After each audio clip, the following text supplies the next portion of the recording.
Frank akutuma wenu wefuge nawe. Fana igenda kwa bikwata.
Let's have the national anthems. We are going to have a photo opportunity with it.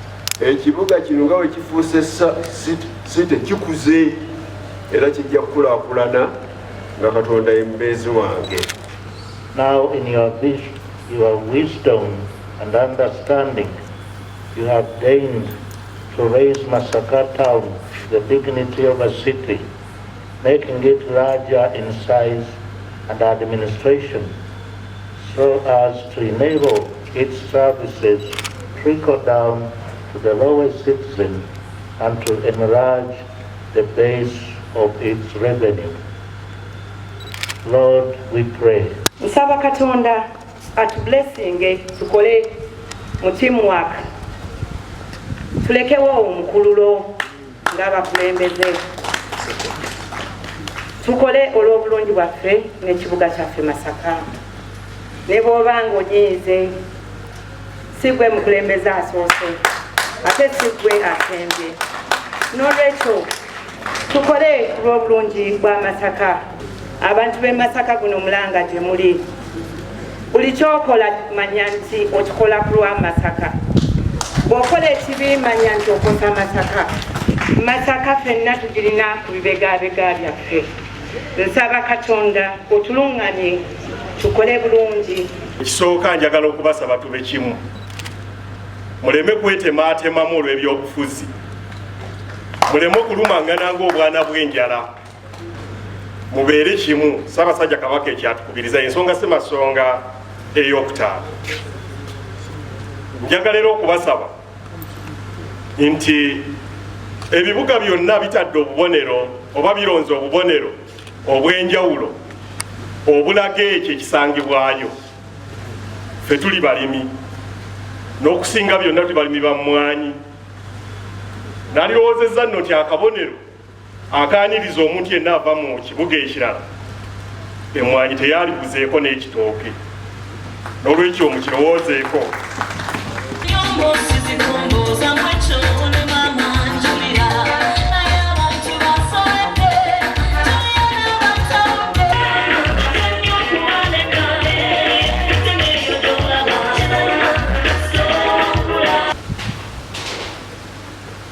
The Honorable Lord Councillors, both, they want to thank the Kabaka of Uganda because he saw the need to make Masaka a city and he intervened at the right time, and His Excellency Yoweri Kaguta Museveni guided that Masaka be included amongst the first batch of cities. But I'm also saddened to hear that amongst the leaders here in Masaka, there are those that are dissenting and disputing ekintu Kabaka kyakonyeemu gwe lwaki okirwanyisa. This is an historic achievement. But I'm surprised that those that are aspiring to even higher positions are now protesting against the interim leadership of Masaka. We've even heard that they've gone to court. But go to court to do what? Bw'oyagala kwesimbawo ku bwa meeya, ennaku zisigaddeyo ntono, agenda aggyeyo empapula yesimbe ku bwa meeya mumukubeko akalulu. Because there are clearly differences between the district chairman and the municipality and the city mayor, isn't it? It is. Bwe balonda mayor baba bamanyi kye bamutumye, that is going to collect garbage, that is going to work on the roads, that is going to do street lighting, that is going to do housing. Are those the functions of a mayor? That is going to beautify. But if you decided to run for district chairmanship, you also know what your responsibilities are. Isn't that the case? It is. Now, bwe tuba tufunye ekintu nga kino, n'omutanda kye yasaba, n'akonamu, n'ayogera ne mukulu munne, ne bakituwa, gwe omuganda owaawano Munabuddu, ojjawo amaanyi agakirwanyisa. Twegendereze nnyo abakulembeze be tulonda. Twegendereze nnyo abakulembeze be tulonda. Kino kye tufunye kigenda kukyusa eggwanga Uganda lyonna. Nenze mbadde ndowooza nti omuntu omuyivu yandibadde awagira buwagizi gavumenti ekintu kino kyakoze n'asaba busabi buyambi Masaka esobole okugenda mu maaso. Kati njagala okwebaza ennyo Aisha Abasajja Kabaka, omukwano gwo gwa kimmemmette, eddoboozi lyo lyawulirwa ennyo. Weebale kutubeererawo n'otwegattako kulwana olutalo luno. Butusinze nnyo, sensebuse nnyo Aisha Abasajja. Njagala kwebaza His Excellency the President of the Republic of Uganda ne gavumenti olw'okuwuliriza omulanga guno ne kitegerekeka nti ffe banywanyi baabwe bennyini ab'omukago okuva emabega yonna mu ntalo n'ebintu byonna. Masaka ye munywanyi wa mukago wa gavumenti asooka. Bagala okubebaza yakugumya abantu. His Excellency abantu beeraliikirivu nti tufuuse city minister wa local government kati bagenda kutugoba tugenda kukola tutya. Njagala kubakakasa nti esite ekirabo twagifunye nga kirabo. Esite yakufunamu, yakukola mirimu, yakwongera kufuna ssente, yakutubeeza bulungi, yakwongera ku bulamu bwaffe bwe tubeera mu living standards of people, yakwongera kukola katale ng'omudaala guno gwe tuyita omudaala ogw'ebbendobendo lyonna. Nolwekyo temweraliikirira nti mugenda genda bweru wa site. Site eno yeetaaga omuntu asooka owa wansi n'omuntu asembayo waaki. Buli muntu yeetaaga munne. We complement each other. Naye abantu bonna beeraliikirivu, abamu twafunye site, n'olwekyo tugenda kuvaamu. Twetaaga bwetaazi bantu. Eno eba senta y'ekitundu ekyo kyonna. Era ekibuga ekyo kibakwatako, ekibuga kino kyetufunye kibakwatako nnyo nti ekibuga kino kibeera katale ak'ebintu ffe eri bye tulima. Kibeera kifo awanaalongoosebwa amakolero aganaalongoosa ebintu ffe eri bye tulima bye tulunda ekibuga kino. So kye kitwala ebintu bye tulima oba bye tulunda oba bye tuvuba. Naye ate ku ludda olulala n'ekibuga nakyo tikikoma kutwala bintu ebyo, kirina okulaba nti tukola buli kisoboka kyonna okubanga ate n'ebitundu biri ebisigadde nga birimiridde ku kibuga kino nga bikulaakulana n'amaanyi mangi nnyo. So abantu b'e Kalungu, abantu b'e Lwengo, abantu ba Kalangala, abantu b'eno dozane lyantonde Bukomansimbi, abantu abo tuteekwa okukola ennyo ffenna abali okulaba nti ekibuga kino tukikuza. Twagala tulabe bannamasaka nga balina essente mu nsawo.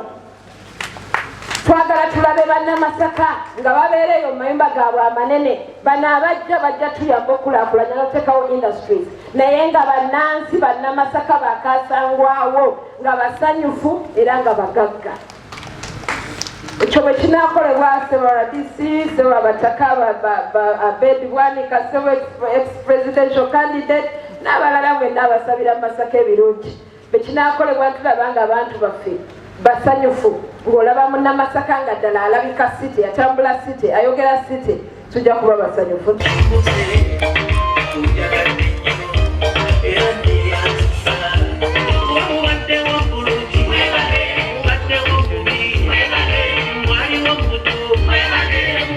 Over the instruments of power to the city mayor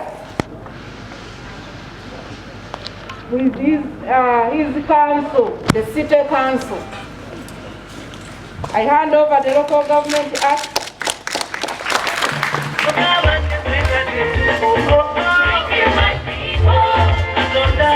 The cities are supposed to create jobs to match the national, regional, and international standards. And therefore, I want to ask the technical people, as much as you are all coming to the city, my ministry is going to engage the Ministry of Public Service to set the structures, to set the standards, and we are going to re-advertise in the future for the city. So as you come in the interim leadership, you've not yet arrived. You will have to compete for those city jobs. So right now you are there, but get prepared. Ate njagala okukumya Bannamasaka nti teri agenda kubajjako ettaka nga bwe batandise okubalimba. Ogwo si muze gwa Pulezidenti Museveni okukkiriza abantu ba bulijjo okubeera nga bakola ki? So teri agenda kujja ku muntu ttaka, buli alina ettaka lyagenda kulisigaza, tugenda kukolera wamu tukulaakulanye ekibuga, ffenna kitugase. Mukulu Kayemba, abantu saagala badde I don't want them to regret tuse lwaki baleeta ekibuga. So mutuyambe bakansalas, mufuuse ba city councillors, mutuyambe ekibuga mukitandiikize ku musingi omulungi ng'abantu tebagenda kwejjusa lwaki bazze mu kibuga. Buli omu yeeyagalire mu kibuga kino, tukikulaakulanye, abantu bagaggawale. Sirema kusiima gavumenti wamu ne bonna ababiyambyeko mu kutuukiriza ebyetulamu okufuula ekitundu kyaffe kino sente. Kankozese omukisa guno okusiima Ssaabasajja Kabaka olw'okutwagaliza Masaka efuuke site. Weebale nnyo ayi Ssaabasajja Kabaka. Nsaba Omukama aluŋŋamye abakulembeze ba site yaffe eno ebeere ya mugaso eri abatuuze wamu n'ab'emiriraano nga batuusibwako obuweereza busaanidde. Mbaagaliza obuwanguzi wamu bugende mu maaso kw'ekibuga kyaffe, era sirema okubafuliza kumbi emirembe kukola ennyo. Wabula byonna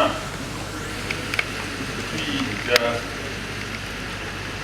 tuukako nga tewali nga tetuli balamu.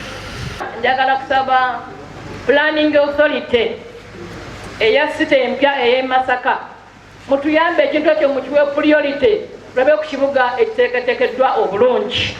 Teme kufaanana nga Kampala, tutandikerewo nga lumu ekibuga kyaffe kiteeketeeke bulungi.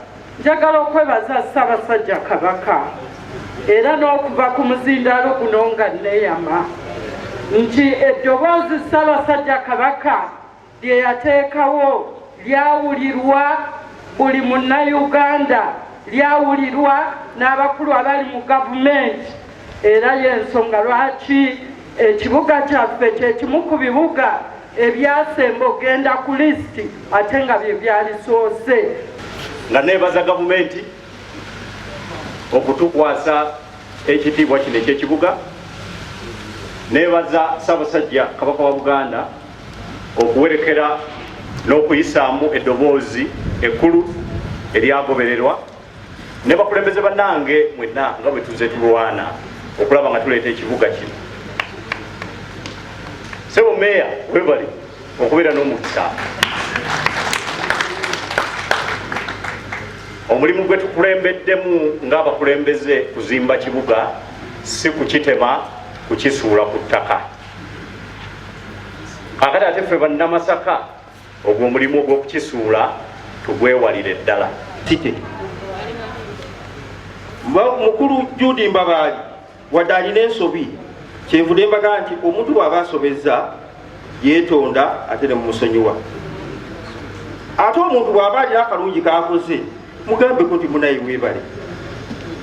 Naye okuvaawo ng'abantu bano ne muva ku muzindaalo nga mubanenya nga temubasanyukidde na kubeebaza, nze buli kikang'eredde bulungi ng'omubaka Goma Nsimbi. Ekibuga kino kiruddewo, abantu bakyagala, kyobulaba nga bakirwanirira ne bakikaabira. Ebisookerwako tubikole, Ssebo Meeya, okuggyawo obuntuntu obutufaananyanga abatali bagunjufu. Okugeza nga tulina taxi park ng'emmotoka zipaakingira ku street.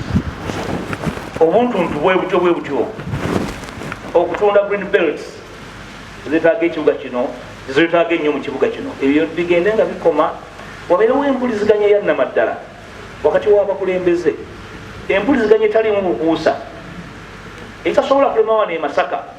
Bannabyabufuzi bannange bannamasaka okusalawo gwe baagala abakulembere, ekyo kibalemangako era bajja kukikola mu budde obutuufu. Mu kaseera kano tumalire obudde mu kukola ebyo ebinaateekawo omusingi okuwa Masaka ekibuga ekirungi.